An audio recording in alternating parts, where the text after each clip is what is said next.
Bom, enquanto se prepara aí para fazer a apresentação, eu acho uma questão interessante, né? Ser o último a falar numa rodada dessa, né, com tantas pessoas eminentes que trataram o tema, né, do ponto de vista de gestão, então do Ministério das Cidades, da Agência Nacional de Águas, do Conselho Nacional de Recursos Hídricos. O tema que eu vou abordar, de certa forma, ele vai tratar várias questões que já foram abordadas, né, e alguns pontos para reflexão que precisam ser considerados quando a gente considera a gestão da água. Bom, perfeito. Então, eu vou falar rapidamente sobre os desafios da gestão de recursos hídricos. Obviamente, isso já foi pontuado para vocês. Uma questão que eu acho que é relevante, que todas as pessoas deveriam saber, que o problema da água aqui em São Paulo, especificamente, ele não é, né, de hoje, nem de ontem, nem de 10 anos atrás. Na verdade, ele vem da década de 1960, né, quando São Paulo, né, tinha um parque industrial muito significativo aqui na nossa região, e a preocupação com a questão da água naquela época motivou aí algumas pessoas da universidade, da academia, a fazer um manifesto e levar à criação, então, da CETESB, que deu toda origem, então, aos programas ambientais que a gente vê hoje. Então, vejam que nós estamos revisitando, né, um problema que já ele se colocava, né, para nós com outro problema. O problema era o desenvolvimento industrial. O receio é que nós não teríamos água para atividade industrial. Pois bem, o tempo passou e as coisas mudaram, as indústrias foram embora e a população ocupou. Então, o cenário ele não mudou, nós só simplesmente adiamos a nossa crise, né, em função do modelo, né, de ocupação que nós tivemos. Então, a minha apresentação ela vai tratar um pouco da questão da escassez de água, alguns conceitos, já foi tratado aqui. Obviamente, em termos de legislação, o Brasil está bem, digamos assim, servido. Temos a legislação de gestão de recursos hídricos mais moderna do mundo, uma das mais modernas. Um dos desafios é como é que a gente consegue implementar ou implantar essa legislação moderna.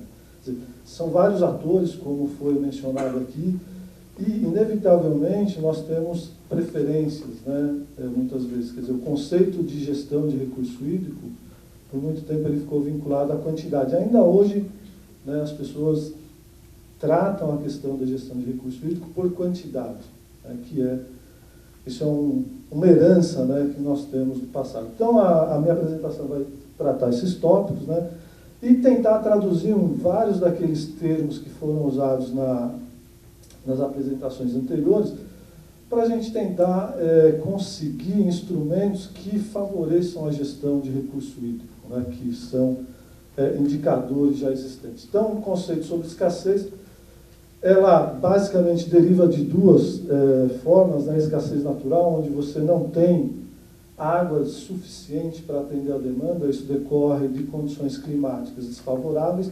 E no Brasil, sempre que se falava em escassez, nós nos reportávamos à região Nordeste, especificamente a região semiárida do Nordeste. E a segunda é a escassez induzida. Essa, sim, é bastante importante, né? E ela tem algumas causas específicas, ou seja, a demanda excessiva de água. A questão, um problema, né, que a gente fala muito em planejamento de recurso hídrico, mas o planejamento de recurso hídrico ele não funciona se você não tiver um planejamento adequado de uso e ocupação do solo. Quer dizer, todo o esforço que se faz em termos de planejamento, como são esferas de governo diferentes, elas são tratadas também em função de interesses, às vezes, locais ou não. O outro problema é o desperdício, a escassez por desperdício. Essa é um outro problema que nos leva a dizer, o conceito que nós tivemos do Brasil ser um país com extrema abundância de água levou as pessoas a acharem que jamais nós teríamos problemas. E a terceira, que foi comentada aqui, é a poluição. Ou seja, gerenciar recurso hídrico, gerenciar água, ele é um binômio que não pode ser separado. É quantidade e qualidade. Como foi mencionado, né, a questão da água, nós temos, a água vai acabar, né? Todo mundo fala, não, a água não vai acabar, a gente tem 97%, né, da água no oceano, temos tecnologia para isso, o problema é que a maior, boa parte da população está longe do mar. Seria difícil, né, a gente conseguir abastecer água para essa população. Então, o que ocorre é que nós criamos condições de escassez induzida por conta desses problemas. E esse tema de escassez de água e gestão, ele já é tratado há bastante tempo, nem foi por uma pessoa da área de engenharia, né? Foi uma pessoa mais ligada à sociologia, a estudar problemas em relação à água, e essa pessoa foi a Malin Falkenmark, né? Que ela estudou a relação da população com a água. Estabeleceu os indicadores que hoje, né, a maior parte dos engenheiros utiliza para fazer gestão de água, ou seja, número, né, quanta água se tem numa região em função do número de pessoas, ou seja, quanto de água cada um de nós temos para desenvolver nossas atividades. E ela, nesse estudo, ela fez uma correlação com os possíveis problemas que nós teríamos com relação à água, ou seja, regiões com disponibilidade específica de água acima de 10 mil metros cúbicos por ano, por habitante, são regiões com pouca probabilidade de se ter problemas com recurso hídrico, a menos que tenha má gestão. Né? Isso é uma questão importante. E as regiões nas quais a disponibilidade hídrica é menor que 500 metros cúbicos por ano por habitante são regiões extremamente críticas. Só para dar um panorama para vocês na relação desse número. No Brasil, a gente usa, cada um de nós, isso usava, né, em 2010, 2012, em média, 550 metros cúbicos por ano por habitante para todas as atividades que nós fazemos. Abastecimento humano, industrial e agricultura. Então, isso mostra claramente, né, que os 500 metros cúbicos por ano por habitante são um ponto bastante importante para se considerar. E quando a gente avalia, então, o panorama do nosso país, então, ao invés de a gente usar número, né, de região, quantos por cento e tudo mais, vamos trazer a disponibilidade hídrica de cada região para esse número de gestão que é mais adequado. Então, a gente vai ver a questão da região norte, né, com uma disponibilidade de 233 mil. Isso não é considerando a reserva, isso é considerando quanto precipita e quanto escoa. Nem tudo pode ser aproveitado, obviamente. Mas dá para dar uma ideia. Região norte, então, qual a ideia? Região norte nós temos 64% dos recursos hídricos e menos de 8% da população. Enquanto que, sempre que se falou em problemas de escassez, né, a região nordeste era sempre aquela, né, mencionada. Mas veja, a região sudeste, em termos comparativos, está na mesma situação. O problema de uma região e de outra, eles são obviamente diferentes, né, mas eles existem. E para não me alongar, né, vamos ver o ponto que interessa, a região metropolitana de São Paulo. Naturalmente, né, considerando a população de 2010, pelo último censo, que são 19 milhões e 800 mil habitantes, esse número era 133 metros cúbicos por ano por habitante. Se a gente pegar a estimativa desse ano, que são 22 milhões de habitantes, esse número diminuiu significativamente. Então, esse é o recurso que nós temos naturalmente aqui para atender todas as nossas demandas, para uso e para fins ambientais. Bom, e quanto nós consumimos de água? Então, foi feito um levantamento, né, isso está associado a um projeto que nós estamos desenvolvendo com a Comunidade Europeia, que é para tratar da questão da escassez de programas de reciclagem e reuso de água, né, na América Latina, um projeto financiado pela Comunidade Europeia. Então, se nós olharmos aqui, veja, para fins urbanos, nós temos 124 metros cúbicos por ano por habitante, ou seja, já superou praticamente a nossa disponibilidade, totalizando, né, 189 metros cúbicos por ano por habitante. Então, falta água, isso é claro. Como é que a gente resolveu, né, ou tratou dessa questão? Bom, nós temos um déficit, então, natural em relação ao que existe, de 56 metros cúbicos por ano por habitante. Qual foi a saída? Né? Em 1980, veja que, então, Em 1985, né, quando foi efetivamente implantado o sistema Cantareira, ou na década de 80, já era, obviamente nós não tínhamos esse consumo, mas já era previsto ter essa demanda. Então, nós precisamos importar esses 56 metros cúbicos por ano por habitante, representam 35 metros cúbicos por segundo de água. A outorga do sistema Cantareira, quando ele foi implantado, era de 33. Né? Na revisão de 2004, ela passou para 31 metros cúbicos por segundo. Então, isso já dá uma dimensão de que o problema ele ia se agravar. Então, nós tínhamos, né, essa questão. E, obviamente, o que decorreu, né, foi...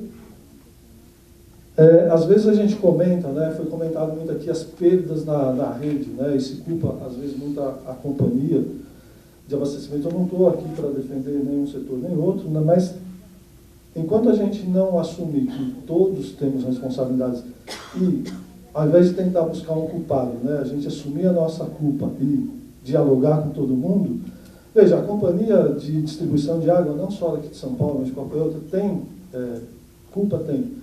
Mas um aspecto importante é a questão da aderência, né, dos municípios em relação ao plano de uso e ocupação do solo. Então, veja, investimentos em saneamento são investimentos de longo prazo, normalmente de 30 anos, pelo menos. Então, quando se investe numa rede de distribuição de água, aquela rede ela vai ter um custo para se pagar em 30 anos. Eu posso ficar mudando toda hora? Posso, mas alguém vai ter que pagar. O que acontece? Quando o prefeito ou a autoridade ela não cumpre o plano de uso e ocupação do solo e resolve alterar o padrão, substituindo imóvel, residência unifamiliar por condomínios, né, de prédios de apartamento, aumenta a demanda naquele local. E a infraestrutura que eu tenho para distribuir água é a mesma. Ou seja, o que eu tenho que fazer? Eu tenho que aumentar a pressão na rede. E isso aumenta as perdas. Tanto é que hoje as perdas, né, em relação à questão da água chegam a 33%. Ou seja, de toda a água que é tratada, 33% não chega para ninguém. Ela é perdida por vazamento por conta, né, dessa conjuntura de fatores, né, da falta do planejamento integrado. Uma outra questão é a questão do esgoto. Né? Até brinquei aqui, eu pus que o esgoto é o elo perdido da gestão de recursos hídricos. Todo mundo fala, comenta, né, de esgoto, mas na prática, veja, esse problema ele recorre, né, desde no decreto da água, né, o Código da Água de 1934, ele já falava da questão do esgoto, da poluição dos recursos hídricos. O problema foi que foi dada uma preferência para usar uma parte do Código das Águas apenas, que foi a parte de gestão para geração de energia. A questão do saneamento ela foi negligenciada. Veja, a gente já em 1934 já tinha uma visão moderna de saneamento, já sabíamos que o saneamento era importante e, no entanto, nós não verificamos isso. E aí se criou um estigma, na verdade, um conceito de gestão de água por quantidade. Tanto é que sempre quando se fala em crise de água, qual que é a ideia? Vou trazer mais água. Né? Hoje nós trazemos do Cantareira 70 quilômetros, tem um outro projeto, que é o projeto do Vale do Ribeiro, São Lourenço, que é a 70 quilômetros, só que agora 300 metros de desnível. Né? O custo dessa obra, só para ter uma ideia, é importante porque a gente vai ter que pagar isso. São 2,2 bilhões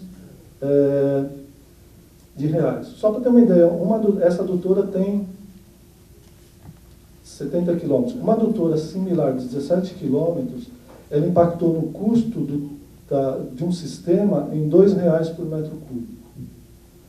Imagina o quanto uma adutora de 70... Veja, alguém vai ter que subsidiar, ou alguém vai ter que pagar isso. A gente tem que estar atento que a água vai ficar mais cara. Né? Esse é um fator. E como foi expressado aqui, a questão da água ela é fator de desenvolvimento econômico. Eu não posso, né, só pensar na água pelada. Então, a questão do saneamento é um problema, porque no Brasil a gente nunca deu tanta atenção. Isso aqui são os índices, né, por região. E mesmo na região, que é uma das regiões mais avançadas, né, do país, né, a gente verifica que desde a década, então, lá de 1970, 80, quando foi o Planasa, o Programa de Saneamento, nós avançamos muito pouco. Quer dizer, hoje é essa situação que nós temos. Nós temos 5 grandes estações de tratamento, com capacidade de projeto de 18 metros cúbicos por segundo. A capacidade de geração de esgotos está aqui, na região metropolitana de São Paulo, já considerando as perdas que a gente tem, ou seja, o nosso índice de tratamento é 35%. Obviamente, isso tem um impacto bastante significativo, que é o quê? Além de nós não podermos usar água, nós inviabilizamos outras pessoas de utilizarem a água de um recurso que poderia estar disponível, que é o Rio Tietê. Então, o Rio Tietê, na média dos últimos 10 anos, ele apresenta uma vazão entre média mínima e máxima de 40 metros cúbicos por segundo até quase 200 metros cúbicos por segundo. E na medida em que você inviabiliza a utilização dessa água, essas cidades que poderiam usar a água do Rio Tietê, onde elas vão buscar água? No mesmo local, né, que a água é trazida para cá. Então, hoje, a pluma de poluição que ocorre aqui em São Paulo, ela chega até na região paulista. Né? Ou seja, todas essas cidades que estão a jusante de São Paulo, elas acabaram, né, sendo prejudicadas porque se criou uma gestão induzida. Outra questão é se fala em reuso, legislação, uma série de coisas. Né? Esses índices mostram que a gente faz reuso, até para fins potáveis. O problema é que muita gente não sabe que está fazendo reuso. Isso é um risco. Então, associando todos esses conceitos, veja, a gente tem alguns fatores que devem ser priorizados, né, na gestão de recursos hídricos. Quer dizer, a questão da gestão ampla, né, ou mais abrangente, ela é importante, mas a gestão local ela é extremamente importante. O primeiro passo, né, que a gente tem para se perguntar para resolver um problema, quando o recurso está faltando, é o seguinte: falta recurso ou nós estamos usando esse recurso de forma inadequada? Então, se nós pensarmos nisso, né, a gente começa a traçar ou delinear planos de gestão. Ou seja, efetivamente falta água, né? Nós não temos água, temos que buscar. Tudo bem, se é isso, então vamos enfrentar. Ou é outro problema, nós estamos usando a água de forma inadequada. E pelo que se verifica, nós temos esse problema. Então a gente tem a demanda excessiva, então concentração populacional que pode superar a disponibilidade natural, uso de dispositivos hidráulicos ineficientes. Hoje eu posso comprar uma torneira que gasta 10 litros por minuto, uma que gasta 6, outra que gasta 3. Então os empreendedores fazem novos empreendimentos e quando eles vendem, eles não põem um instrumento, dispositivo hidráulico, e fica por conta da pessoa comprar. A última coisa que a pessoa vai pensar em comprar é quanto gasta de água. A pessoa vai ver, eu gostei, achei bonito, gostei. Posso pagar? Posso. E põe. Né? A outra questão que vai estar associada a isso são as perdas na rede de distribuição. Quer dizer, essa demanda excessiva, com a necessidade de bombear mais água, vai aumentar as perdas. E, finalmente, a poluição dos cursos hídricos. Então, quais as ações que nós temos? Vejam, a gente pensa global, mas age local. Então, quando eu vou traçar planos, né, e metas, o objetivo é claro, o objetivo é a gestão de recurso hídrico, é ter água disponível para todos os setores. Agora, quais são as nossas metas? Né? O que a gente precisa fazer para atingir esse objetivo? Então, o primeiro passo, que é o mais simples e muitas vezes o mais barato, é otimizar o uso desse recurso. Como é que nós podemos utilizar melhor a água que nós temos disponível? A indústria tem uma participação importante nisso, porque várias empresas criaram equipamentos economizadores, existem processos industriais que podem ser aprimorados, que podem levar à redução do consumo de água. Incentivo, né, a utilização desses dispositivos hidráulicos que economizam água. A utilização de medidores individuais em apartamento. Um dos problemas, às vezes, é a pessoa gasta água porque ela não sabe quanto ela está usando. Ou ela não paga proporcionalmente ao que ela usa, que é muito comum em vários prédios de apartamento, não só aqui de São Paulo, mas em várias cidades do país. À medida que eu sei o quanto eu pago, eu posso melhorar isso. Então, melhor controle de uso e ocupação do solo, quer dizer, uma maior aderência com o planejamento urbano, melhoria dos índices de coleta e tratamento de esgoto e a implantação depois, obviamente, com as práticas de reuso. Veja, a gente está vindo das mais simples para as mais complexas. Então, muitas vezes não adianta eu pensar naquilo que é mais complexo, que vai exigir recurso e vai levar... Que veja, os recursos para investimento no setor público, eles são escassos. E, obviamente, quem pressionar mais vai levar a maior parte. Se nós pressionarmos o uso desses recursos para fins que efetivamente não vão resolver o nosso problema, fica complicado. Então, só alguns exemplos aqui, né, dessas ações. Então, uma medição individualizada, isso foi um estudo que foi feito lá em Recife, que também é uma região extremamente crítica em termos de água. Então, eles fizeram uma pesquisa em vários apartamentos e implantaram sistemas individualizados de medição. Só essa ação resultou na redução do consumo de água em 32%. Né? Aqui em São Paulo, alguns exemplos foram feitos, isso resultou em 20% na redução do consumo de água. Porque quem mora em apartamento, né, e não tem medição individualizada, fala, bom, é sempre o vizinho que gasta mais água que eu. Nunca sou eu que gasto a água. Mas a hora que eu pago proporcional, eu vou ter um incentivo para reduzir o consumo. Então, eu tenho um ganho. Isso, por sua vez, associado à utilização de equipamentos economizadores, eu posso ter economias de 24% a 54% em cada dispositivo. A média é que se estima que também eu posso chegar a 20%, 25% de redução do consumo de água. Essa redução do consumo vai implicar no quê? Na redução da necessidade de distribuir água. As minhas perdas vão diminuir. Então, eu vou ter mais uma economia adicional associada a isso. E, obviamente, depois a gente tem o potencial de reuso de água. Isso aqui é só um exemplo que foi feito, eu já estou acabando, né, para mostrar. Isso aqui seria uma situação na qual foi um caso que nós trabalhamos para um conjunto de prédios aqui de São Paulo, para avaliar o impacto da utilização de equipamentos economizadores ou não. Isso aqui seria o consumo do apartamento de classe média, média baixa, por habitante por dia, usando os equipamentos tradicionais hidráulicos. Com a utilização, então, de equipamentos economizadores, a gente cairia para esse valor de 151, ou seja, uma redução de 18,5%. Veja, reduzir o consumo de água não é só a questão da água, tem um impacto muito maior que a energia, né? Porque tudo isso que a gente falou está associado à energia. Então, isso aqui é só para ter uma ideia da redução dos custos só com água, sem considerar o impacto na questão da energia, né, de bombear essa água do subsolo até a caixa d'água no prédio.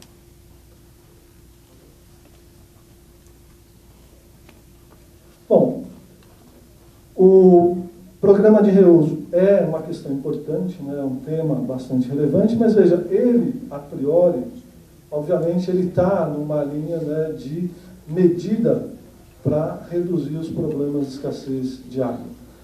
Mas, eventualmente, óbvio, a gente tem que planejar isso no longo prazo. Mas nós temos ações de mais curto prazo, né, que podem ser implantadas e auxiliar na amenização dos problemas relacionados à escassez de água que a gente está vivenciando. Então, isso é só para eu concluir para vocês, né? A escassez não é um fenômeno típico de regiões áridas, né, semiáridas, ela pode ser criada. E, obviamente, uma coisa, né, que falta é uma integração no planejamento. Então, veja, nós temos várias dimensões, né, na questão dos recursos hídricos. Nós temos a questão social, a questão econômica, a questão técnica e a questão gerencial. Então, a função gerencial é de que maneira eu posso integrar todas essas outras, esses vetores, essas dimensões, para tirar o melhor benefício possível. Ou seja, que metas eu tenho que priorizar para chegar, né, atingir o objetivo que foi proposto. Então, é isso que eu tinha para falar para vocês. Muito obrigado.